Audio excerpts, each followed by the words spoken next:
Hello everyone. Today we are completing the final set of questions from end of chapter exercise in your Ganita Manshri book, chapter 3, The World of Numbers.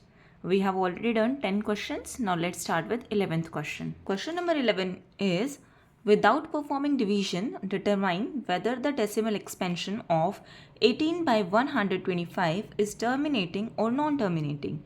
If it terminates, state the number of decimal places. इस question को देख के आपको ये तो पता चल गया होगा कि हमें क्या करना है. टर्मिनेट हो रहा है उसके लिए हम क्या करेंगे, डिनोमिनेटर चेक करते हैं. अगर डिनोमिनेटर 2 और 5 की पावर्स में हो तो वो टर्मिनेट हो जाएगा. तो 125 को चेक करते हैं तो वो टर्मिनेट हो जाएगा.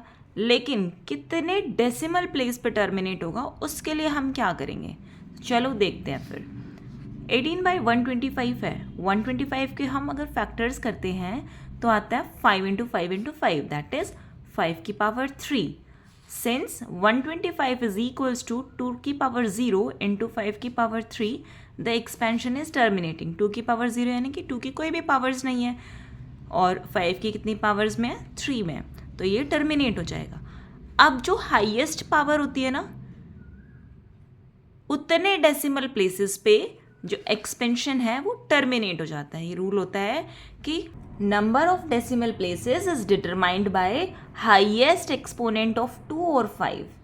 हियर यहाँ पे जो एक्सपोनेंट है वो 3 है, so therefore it will have 3 decimal places. आप इसको डिवाइड करके भी चेक कर सकते हैं. You will get 0.144. तो 3 डेसिमल प्लेस पे ये वैल्यू टर्मिनेट हो जाएगी. ईजी ना. So next question number 12 is, a rational number in its lowest form has denominator 2 raised power 3 into 5. How many decimal places will its decimal expansion have? Explain your answer. Last question में ही हमने पढ़ा है कि जितनी भी 2 या 5 की highest power होगी जब हम प्राइम फैक्टराइजेशन करेंगे वही डेसिमल प्लेसेस तक हमारा डेसिमल एक्सपेंशन होगा. सो यहाँ पे इस क्वेश्चन में क्या है, 2 की पावर 3 इंटू 5 की power 1. Therefore, its decimal expansion have 3 decimal places. Question number 13 is, let a. देखो ये स्टेटमेंट कितनी बड़ी है ना. अगर हम इस स्टेटमेंट को समराइज करें तो ये कुछ भी नहीं है इस क्वेश्चन में, बहुत ईजी क्वेश्चन है. सबसे पहले स्टेटमेंट पढ़ते हैं.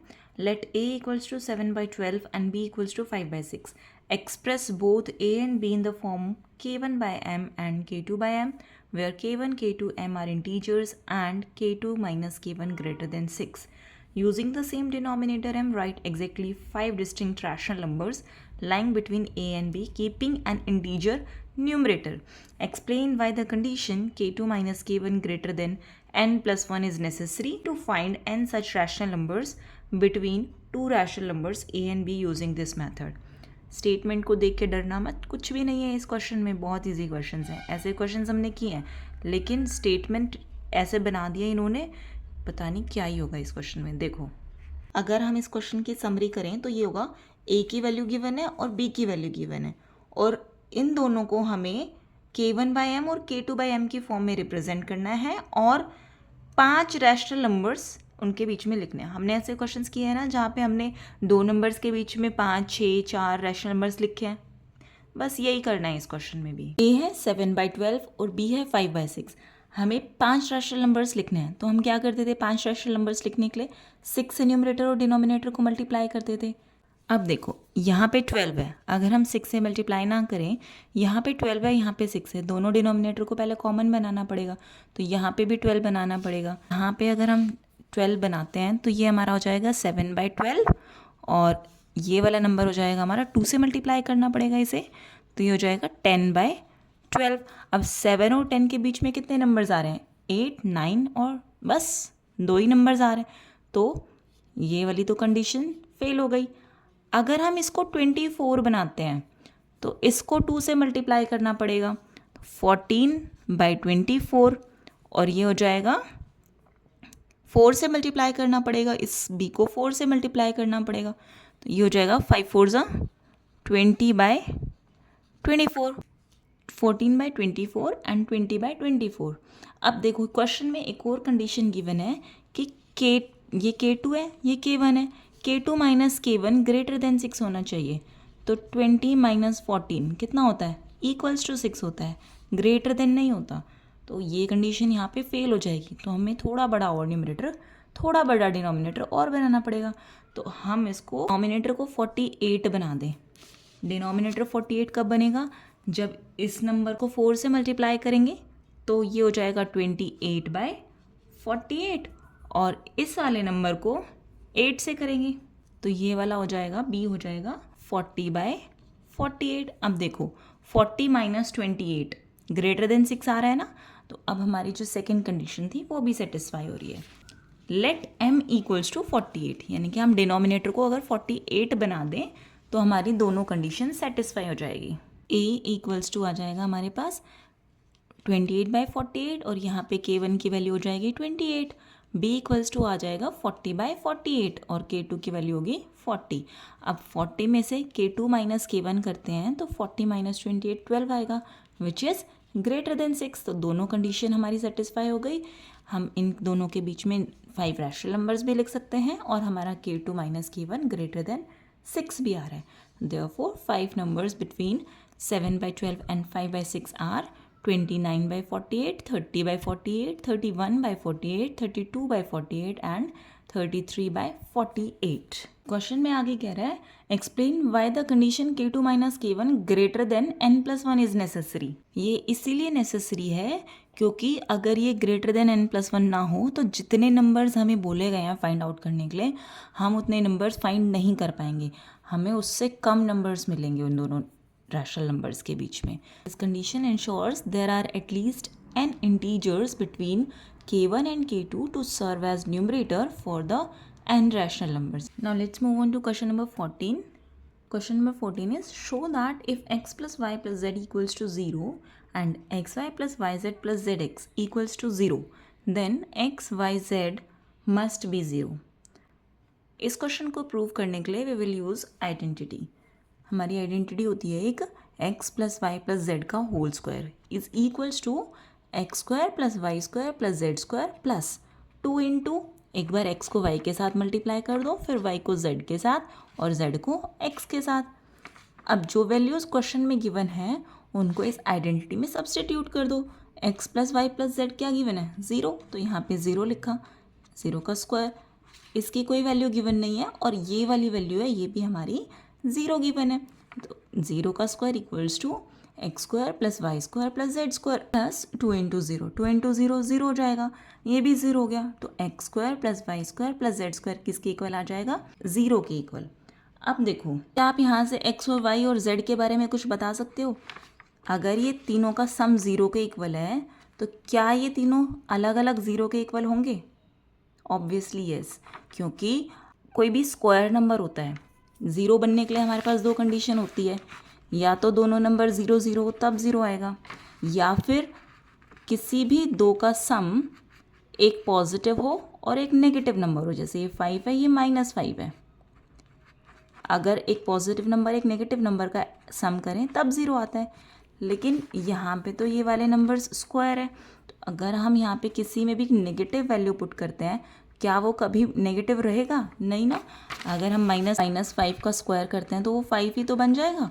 तो सारे नंबर्स जो भी हम इसमें पुट करेंगे वो कोई भी नंबर पॉजिटिव ही आएगा।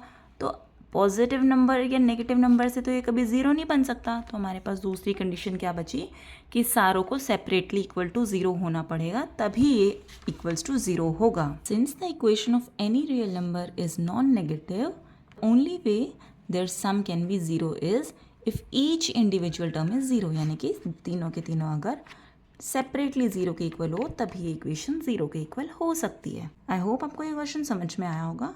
Now let's move on to question number 15.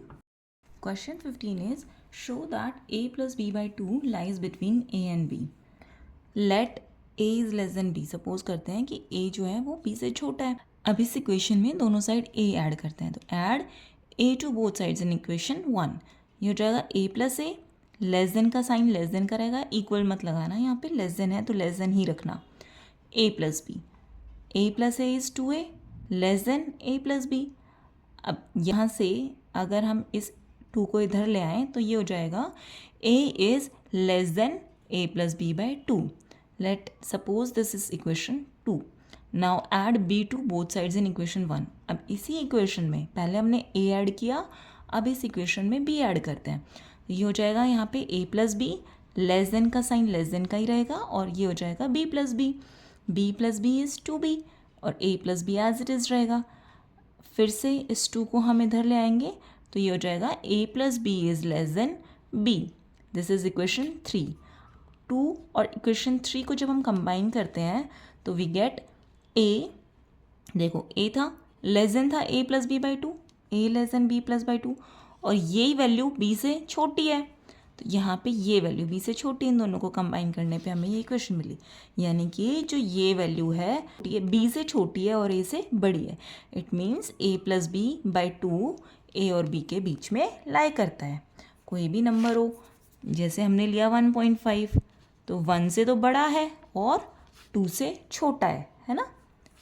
और 2 प्लस 1 बाई 2 अगर हम करते हैं तो ये आ जाएगा 3 बाई 2, यानी कि 1.5। एग्जाम्पल से भी समझ सकते हो आप इसे। ठीक है, समझ में आया ये कैसे किया। क्या करना है, पहले दोनों तरफ a ऐड करना है, सिंप्लीफाई करना है, फिर दोनों तरफ b ऐड करना है, सिंप्लीफाई करना है, दोनों को कंबाइन कर दो, we will get the required equation. Okay, now question number 16 is find the length of hypotenuse in the square root spiral. इस स्क्वायर रूट स्पाइरल को देख के कुछ याद आ रहा है पिछली बुक का? लास्ट बुक में ये होता था ना, उसमें हमें क्या करना होता था, उसको नंबर लाइन पे रिप्रेजेंट करना था। √2, √3, √4, √5 ऐसे निकालते जाते थे वैल्यू, और उनको नंबर लाइन पे रिप्रेजेंट करते थे, फिर हमारा एक स्पाइरल बनता था। यहाँ पे हमसे पूछा है कि लेंथ क्या होगी हाइपोटेन्यूज की। देखो उसके लिए क्या करते हैं हम, पहले हम लेंगे जो परपेंडिकुलर है ना, वो तो हम फिक्स कर देंगे 1 के इक्वल, और बेस को √1, √2, √3, √4 ऐसे लेते जाएंगे। देखो कैसे लिया हमने, पहले क्वेश्चन में गिवन है कि 1 + 1, यहाँ पे देखो गिवन है ना 1 + 1, तो ये 1 + 1 एक परपेंडिकुलर है और एक बेस है। 1 + 1 हमारा क्या हो जाएगा, √2। यहाँ से हमारा हाइपोटेन्यूज √2 के इक्वल आएगा। फिर इस हाइपोटेन्यूज को हम एज बेस मानेंगे फॉर नेक्स्ट। तो अब यहाँ पे हम √2 को तो माना अपना बेस, परपेंडिकुलर हमने हमेशा 1 लेना है, तो ये किसके इक्वल हो जाएगा, √2 का square is 2 + 1 root which is equals to √3। अब फिर से बेस तो हमारा सेम रहेगा 1, नेक्स्ट स्पाइरल के लिए, नेक्स्ट वैल्यू के लिए बेस हमारा सेम रहेगा 1 + √3 को अब हमारा बेस बनना पड़ेगा। तो जब √3 हमारा बेस बनेगा तो ये वैल्यू क्या हो जाएगी, 1 + 3 दैट इज √4। तो इसमें क्या होगा, बेस प्रीवियस हाइपोटेन्यूज होता चला जाएगा और परपेंडिकुलर हमेशा 1 रहेगा। अब इस क्वेश्चन को लिखना कैसे है, देखो using Pythagoras theorem hypotenuse equals to perpendicular square plus base square का whole root, where base is previous hypotenuse and perpendicular is always 1। अब ट्राइंगल अगर हम फर्स्ट देखें उसमें 2 वैल्यूज़ हमें गिवन है 1 और 1, तो वहाँ से हम हाइपोटेन्यूज फाइंड आउट कर लेंगे। हाइपोटेन्यूज हो जाएगा हमारा √2। फिर ट्राइंगल 2 में हमने √2 हाइपोटेन्यूज फाइंड कर लिया, तो वो उसका क्या बन जाएगा, बेस, और परपेंडिकुलर होगा 1। √2 फिर से पाइथागोरस थ्योरम अप्लाई करेंगे, तो √2 का स्क्वायर + 1 का स्क्वायर का होल रूट, 2 + 1 इज √3 आ जाएगा।